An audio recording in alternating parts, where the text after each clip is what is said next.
လူတွေကကျွန်တော်ကိုတာဝန်ကြီးတဲ့ရဲအရာရှိကြီးတယောက်လို့ပြောကြတယ်ဒါပေမဲ့ဖခင်ကောင်းတယောက်လားလို့မေးရင်တော့ကျွန်တော်ခေါင်းကောင်းမိလိမ့်မယ်သမီးလေးစေးရုံတက်နေတော့ကတော့တာဝန်နေချားမှာကျွန်တော်ပိတ်မိနေခဲ့တာအဲ့ဒီအမားကြောင့်ပဲသမီးလေးမြောင်းမြောင်းကကျွန်တော်ကိုစိတ်နာပြီးအဆက်သွယ်ဖြတ်သွားခဲ့တယ်ဒါပေမဲ့လွန်ခဲ့တဲ့9နှစ်ကအဖြစ်အပျက်တစ်ခုဟာကျွန်တော်တို့တားဖကိုတေမင်းတမန်ကလပ်တစ်ခုထဲမှာပြန်ဆုံပေးလိမ့်မယ်လို့ကျွန်တော်ဘယ်တော့မှမထင်ခဲ့ဘူး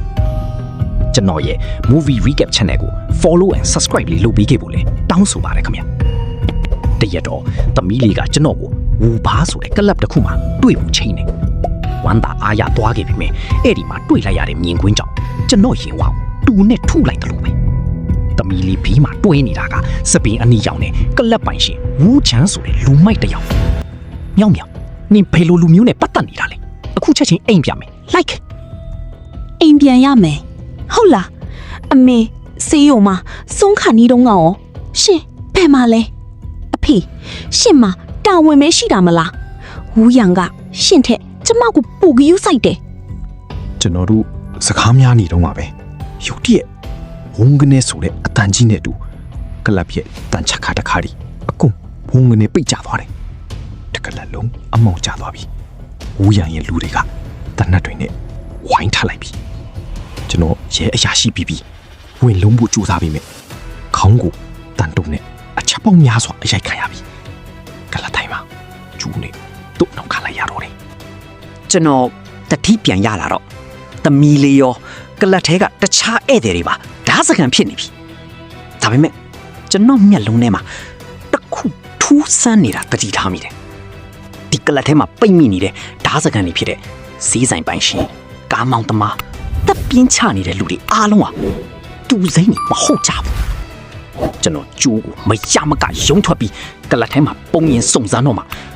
ကြောက်စရာကောင်းတဲ့အမှန်တရားကိုသိလိုက်ရတယ်ဝူချင်းက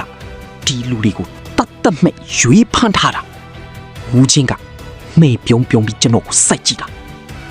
ရဲအရာရှိကြီးချုံဝမ်းခမရမျက်နာတွေကိုမှတ်မိနေပြီလားဟုတ်တယ်လွန်ခဲ့တဲ့9နှစ်က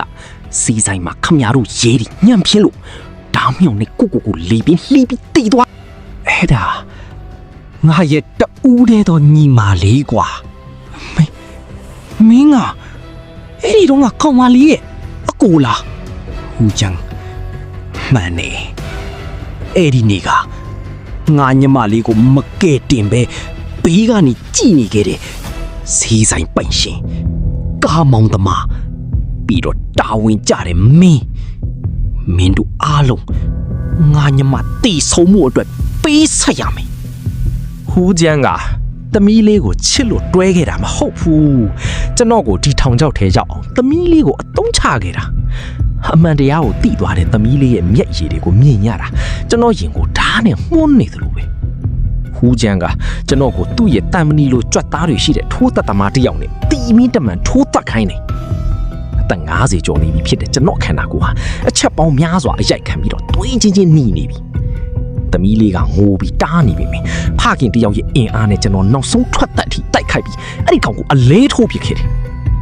အဲ့ဒီချိန်မှာပဲအပြင်ကအထူးရဲတပ်ဖွဲ့စွတ်တွေတကားကိုဖောက်ပြီးဝင်လာကြတော့တယ်အစီအစဉ်ပြတ်သွားတဲ့ဟူးချန်ကသမီးလေးကိုဓားစာခံလုပ်ပြီးမြေအောက်ယထာလမ်းစီထွက်ပြေးတယ်သူဟာမျောလင်းချက်ကုန်ပြီးယထာလမ်းပေါ်မှာသမီးလေးကိုပါဆွဲခေါ်ပြီးအဆုပ်စီရင်ကိုလုံနေတာကျွန်တော်သွေးဒီတန်ဒီနဲ့ပဲနောက်ကနေပြေးလိုက်ခဲ့တယ်ဟူးချန်ယူတော့ဆွာအော်ဟီကြီးအကုန်ပြီးသွားပြီငါညမစီငါတွားတော့မယ် အဖေကေပါအောင် မလုံနဲ့ဝူချန်မင်းညမလေးတီးခဲ့ရတာငါကြောင့်ပါမင်းကလေးစားချီချင်းငါကိုပဲတပ်ပါယထာကြီးတဝုံဝုံနဲ့မောင်းလာတဲ့အချိန်မှာပဲကျွန်တော်ဝူချန်ကိုယထာလမ်းပေါ်ကနေအားကုန်တုံပြီးတွန်းထုတ်ကဲတင်လိုက်နိုင်ခဲ့တယ်တန်ရာတွေ